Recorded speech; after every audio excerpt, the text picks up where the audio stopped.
Isang masarap na recipe na naman sa talong ang lulutuin natin. Tara, magluto tayo ng eggplant sisig. Una, hiwain lang natin ang talong. Hiniwa ko lang siya ng cube size na kagaya nito. Pagkatapos, nilagyan ko lang siya ng breading mix.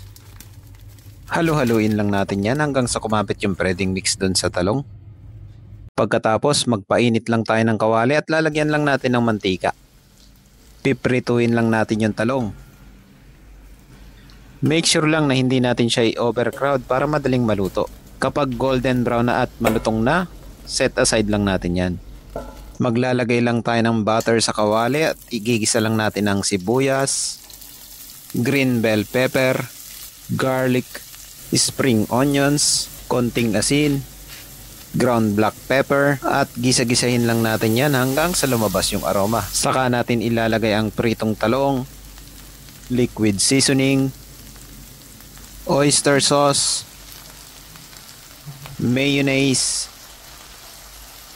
lemon juice, red chili.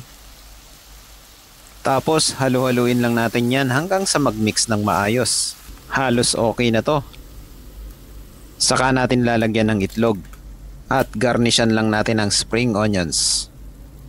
Halu-haluin lang natin yan at okay na yan. Ihanda mo na ang kanin mo dito. Napakasarap ng recipe na to. Kaya kung mahilig ka sa talong, try mo na ang recipe na to. Siguradong mag-e-enjoy ka. Yun lang, maraming salamat. See you in my next cooking trip ko.